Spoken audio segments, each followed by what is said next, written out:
नमस्कार दोस्तों, जय बागेश्वर धाम सरकार। दोस्तों, धनतेरस वाले दिन कौन सी चीज खरीदना शुभ माना जाता है? आखिर कौन सी वस्तुएं अपने घर में खरीदी जाएं जिससे माता लक्ष्मी और कुबेर महाराज हम पर अपनी कृपा बनाए रखें और अपना आशीर्वाद हम पर बरसाते रहें? ये सब जानेंगे आज के इस वीडियो में।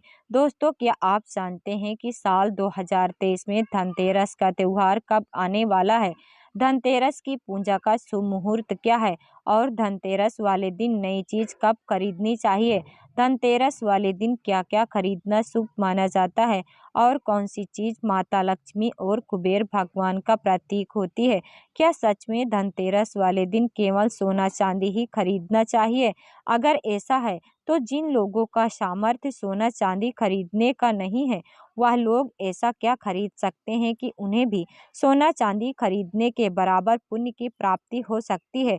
अगर ऐसे सवाल आपके मन में भी चलते हैं तो यह वीडियो आपके लिए ही है, क्योंकि आज हम बताएंगे बागेश्वर धाम सरकार पंडित धीरेन्द्र कृष्ण शास्त्री जी के बताए हुए धनतेरस से जुड़े हुए वह उपाय और हर छोटी बड़ी जानकारी जो उन्होंने अपने प्रवचन के दौरान अपने भक्तों को बताया है। ये सब जानने के लिए वीडियो के अंत तक हमारे साथ जरूर बने रहिएगा। दोस्तों, स्वागत है आपका हमारे चैनल पर। आगे बढ़ने से पहले वीडियो को लाइक, चैनल को सब्सक्राइब जरूर कर दें, जिससे श्री बागेश्वर बालाजी की कृपा आप पर सदैव बनी रहे। चलिए वीडियो में आगे बढ़ते हैं। दोस्तों, हर साल कार्तिक महीने में कृष्ण पक्ष की त्रयोदशी तिथि को धनतेरस मनाया जाता है। पंचांग के अनुसार इस साल धनतेरस 10 नवंबर 2023 को मनाया जाएगा। शास्त्रों के अनुसार धनतेरस पर खरीदारी करना शुभ माना जाता है। इस साल धनतेरस पर सोना चांदी, बर्तन या घर का कोई भी सामान खरीदने का शुभ मुहूर्त दोपहर 2:35 से शाम 6:40 तक रहेगा। दोस्तों, अब आइए जानते हैं कि धनतेरस के दिन कौन कौन सी वस्तुएं खरीदना चाहिए। दोस्तों, 5 दिनों तक चलने वाला दीपावली के महापर्व में धनतेरस का त्योहार सबसे पहले दिन मनाया जाता है और हिंदू पौराणिक मान्यता के अनुसार धनतेरस की तिथि पर भगवान धन्वंतर का जन्म हुआ था। भगवान धन्वंतर को आयुर्वेद और अच्छे सेहत के देवता के रूप में पूजा जाता है और दीपावली पर धनतेरस के दिन भगवान धन्वंतर की पूजा करने से जीवन में सुख, समृद्धि, ऐश्वर्य और अच्छी सेहत का आशीर्वाद प्राप्त होता है। साथ ही इस दिन खरीदारी करना बहुत ही शुभ माना जाता है।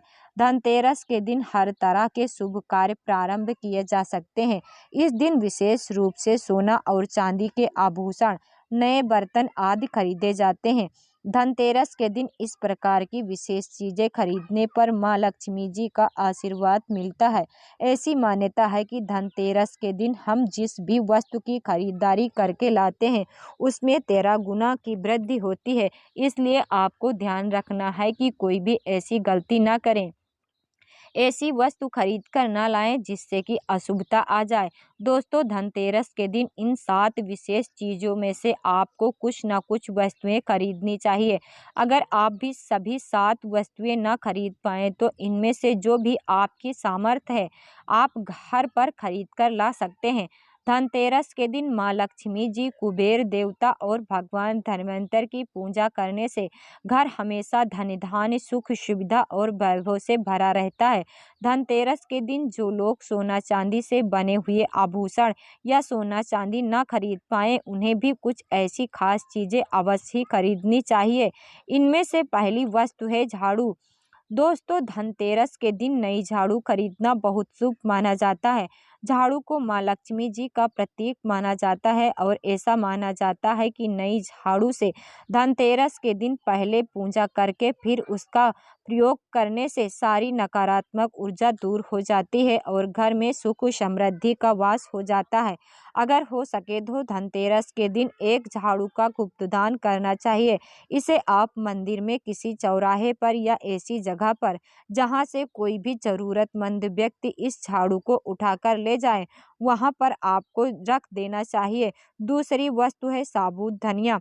दोस्तों धनतेरस के दिन आप कुछ लेकर आएं या न आएं, साबुत धनिया तो हर कोई ला ही सकता है।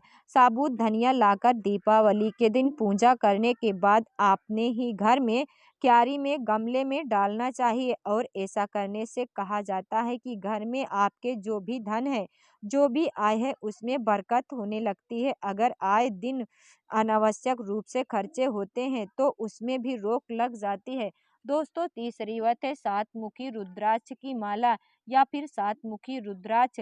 अगर आप धनतेरस के दिन इस सात मुखी रुद्राक्ष को घर पर लाते हैं या उसकी विधि विधान से पूजा करते हैं या भगवान शिव की पूजा में आप इस रुद्राक्ष को प्रयोग करते हैं, किसी भी मंत्र का जाप करते हैं, तो उसमें भी आपके घर में कभी परेशानी नहीं आती है, किसी को कोई अकाल मृत्यु का भय नहीं रहता है। चौथी वस्तु है जो आपको घर पर लानी चाहिए, वह है गोमती चक्र। दोस्तों कहते हैं जिस घर में गोमती चक्र होता है वहाँ सुख सौभाग्य और समृद्धि की वृद्धि होती है। गोमती चक्र घर पर रखने से वास्तु दोष भी दूर हो जाता है और घर परिवार में किसी सदस्य में आत्मविश्वास की कमी हो तो धनतेरस के दिन गोमती चक्र लाकर उनके हाथों से पूजा करवा कर फिर बाद में आपको इस गोमती चक्र को अपने मंदिर में या फिर धन रखने वाले स्थान पर आपको रख देना चाहिए। ऐसा करने से धन संपत्ति में जो भी परेशानियां होती हैं वो दूर हो जाती हैं। पांचवी वस्तु है कौड़ियाँ। दोस्तों कौड़ियाँ आपको सफेद, भूरी, पीली या चितकबरी मिल जाएंगी, लेकिन आपको जो कौड़ियाँ लानी है वह या तो सफेद लेकर आएं या फिर पीले रंग की कौड़ियाँ लेकर आएं। कहते हैं जिस घर में ये कौड़ियाँ आती हैं वहां पर माँ लक्ष्मी जी का हमेशा वास होता है। कौड़ियाँ लक्ष्मी जी को आकर्षित करती हैं, इसलिए धनतेरस के दिन आप 5, 7, 11 या 13 कौड़ियाँ लाकर आप चाहें तो धनतेरस की शाम को या फिर दीपावली की रात को इनकी पूजा करके रोली, अक्षत, कुमकुम अर्पित करके एक लाल कपड़े में बांधकर आपको अपने घर में जहाँ पर भी आप धन रखते हैं वहाँ पर रख देना चाहिए। इस साल आप इन्हीं कौड़ियों की पूजा कर सकते हैं। हर साल आप इन्हीं पुरानी कौड़ियों की पूजा कर सकते हैं। हर साल आपको कौड़ियाँ खरीदने की आवश्यकता बिल्कुल भी नहीं है। यदि आप नई कौड़ियाँ खरीदना चाहते हैं तो आप पुरानी कौड़ियों को जल में प्रवाहित कर दें। दोस्तों नंबर 6 श्रीयंत्र। श्रीयंत्र खरीदते समय देख लीजिए कि उस पर सभी चिन्ह जो भी निशान होते हैं वे अच्छे से अंकित होना चाहिए। श्रीयंत्र जिस घर में होता है नियमित रूप से श्रीयंत्र की पूजा जिस घर में होती है वहां पर कभी भी धन का अभाव नहीं रहता है। श्री यंत्र की उत्पत्ति को लेकर धार्मिक पुराणों में उल्लेख मिलता है कि एक बार महालक्ष्मी जी रुष्ट होकर पृथ्वी से वैकुंठ लोक चली गई थी। माता के रुष्ट हो जाने से धरती पर समस्याएं प्रकट हो गई। ब्राह्मण और महाजन बिना लक्ष्मी जी के निर्धन हो गए। तब ब्राह्मणों में श्रेष्ठ वशिष्ठ मुनि ने निश्चय किया कि मैं लक्ष्मी जी को प्रसन्न कर पृथ्वी पर वापस ले आऊंगा। जब मुनि विशिष्ट कुंठ में जाकर लक्ष्मी जी से मिले तो उन्हें पता चला कि माँ लक्ष्मी जी तो अप्रसन्न है और वह किसी भी स्थिति में पृथ्वी पर आने को तैयार नहीं है। तब वशिष्ठ जी ने वहीं पर बैठकर भगवान विष्णु की आराधना शुरू कर दी। नारायण ने प्रसन्न होकर मुनि विशिष्ट को आपने दर्शन दिए। वशिष्ठ जी ने श्री हरि विष्णु से कहा, हम पृथ्वी पर हम बिना लक्ष्मी जी के बहुत दुखी हैं। हमारे सारे आश्रम उजड़ गए हैं। धरती पर वैभव खत्म होने वाला है। यह सुनकर भगवान विष्णु वशिष्ठ मुनि को साथ लेकर माँ लक्ष्मी जी के पास गए और उन्होंने मनाने की कोशिश की, लेकिन फिर भी माँ लक्ष्मी जी नहीं मानी।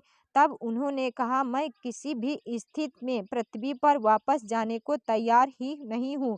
जब चारों दिशाओं में माँ लक्ष्मी जी के वापस न आने की बात फैल गई, देवताओं के गुरु बृहस्पति जी ने एक युक्ति सुझाई। उन्होंने कहा, अब श्री यंत्र ही साधना एकमात्र उपाय बचा है जिससे माँ लक्ष्मी जी को धरती पर आना ही पड़ेगा।